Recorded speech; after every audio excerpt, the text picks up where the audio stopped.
La 7e édition du festival de chants et danses traditionnels de l'Atakura Donga Tikpere a une fois de plus confirmé sa place de choix dans la valorisation de la culture béninoise. Cet événement qui réunit chaque année des milliers de festivaliers est porté par l'association culturelle MP Vision sous la présidence de Jean Nda Nkoui. À travers cet engagement, l'association contribue à la préservation et à la promotion du riche patrimoine culturel des peuples de l'Atakura Donga tout en positionnant le Bénin comme un exemple d'enracinement dans ses valeurs culturelles.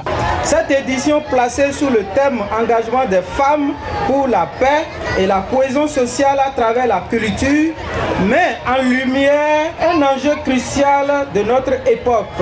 Le rôle fondamental des femmes dans la préservation de la paix et l'harmonie entre les communautés. Je tiens à exprimer ici ma profonde gratitude envers nos parrains, notamment le ministre de l'Énergie et des Mines, Sam Seydou Adambi, le député à l'Assemblée nationale, Charles Tokor, l'honorable Rachidi Badamansi, le préfet des départements du Borgou, Djibril Maman Sissé, et le maire de la commune de Parakou, Inoussa Zime Chabi, pour les soutiens indéfectibles.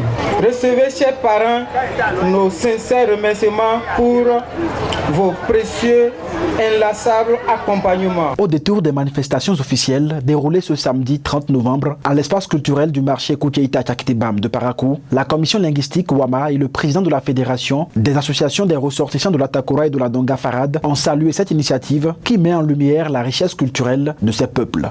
C'est un immense honneur et une grande émotion pour moi que je prends cette parole aujourd'hui au nom de tous les Wama du Bénin et en particulier du Parakou, à l'occasion de ce festival des chants et danses traditionnels de l'Atakura Donga Tikpere 2024, 7e édition.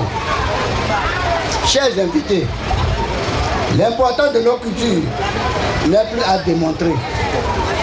C'est pourquoi nous devons accompagner l'État dans sa lutte pour l'éradication de l'analphabétisme sous toutes ses formes. À travers nos chants, nos danses, nous racontons notre histoire, nous transmettons nos valeurs et nous célébrons notre diversité. Je remercie également M. Janda qui ne cesse de jour et nuit de promouvoir cette culture qui nous identifie partout où nous sommes. Les sages de l'Atakura Donga et le représentant du président de la Commission nationale linguistique d'Itamari CNLD n'ont pas manqué de souligner l'impact positif de cet événement sur la sauvegarde du patrimoine immatériel. Ceci étant, je voudrais féliciter et dire merci à notre frère et toute son équipe. Je voudrais parler de notre frère Jean Da que je vous demande d'applaudir très très fort.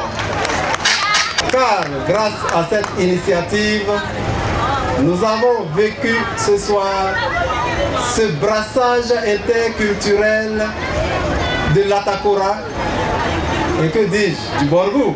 C'est la culture qui nous rassemble. La culture, c'est ce que vous êtes en train de voir, ce que vous avez vu et ce que vous verrez encore. Je souhaite qu'en dehors de Tikpere, l'année prochaine, que nous ayons le Zeli, le Kinkoumen, le Teke et autres. Présent aux manifestations, le maire de Parakou et représentant les parrains a tenu à exprimer ses félicitations à l'endroit de l'initiateur et des organisateurs pour leur engagement en faveur de la culture. Ce festival, initié depuis environ 7 ans, fait la promotion de la culture à travers le brassage entre les peuples de l'Atakura Donga dans le Borgou, à travers les chants, les danses et que dis-je, même l'art culinaire, entre autres activités artistiques et culturelles. Ces deux peuples de l'Atakura et de la Donga témoignent de la richesse du patrimoine artistique et culturel du Bénin. Et il est important de conserver cette tradition pour les générations à venir. C'est pourquoi je tiens à saluer et à féliciter l'association culturelle MP Vision, son directeur, mon jeune frère Jean Nda, les organisateurs de ce festival qui, à travers leurs projets culturels, cherchent à promouvoir et à valoriser les traditions locales. Si nous travaillons tous ensemble, hommes et femmes, main dans la main, nous pouvons réduire l'insécurité dans nos ménages, dans nos quartiers, dans nos villes et dans tout le pays.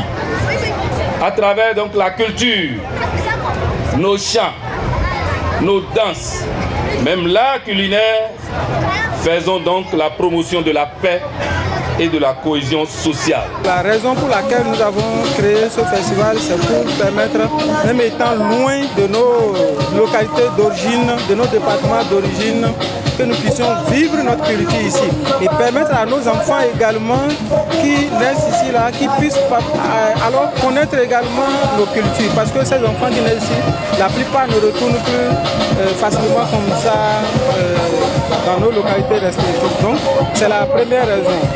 L'autre raison, c'est aussi promouvoir la paix, la cohésion entre nous, les communautés qui vivent ici dans le Borgo Alboré environ, et les communautés autochtones, comme nous avons l'habitude de le dire. Parce qu'on dit qui perd sa culture, perd ses racines. Le défi qui reste, c'est d'unir tout le monde autour, de mobiliser tout le monde autour de cette culture. Pour que les prochaines fois qu'il y ait de mobilisation plus que ceci. La mobilisation, ce n'est pas la mobilisation humaine, mais la mobilisation à tous les niveaux, c'est-à-dire financière, c'est-à-dire engagement. À travers le festival de chants et danses traditionnels de la Takora Donga, l'association MP Vision s'engage à faire de la culture un véritable levier d'épanouissement et de développement durable pour les peuples de la Takora Donga. Un géant concert tiendra en haleine les festivaliers dans la soirée de ce samedi.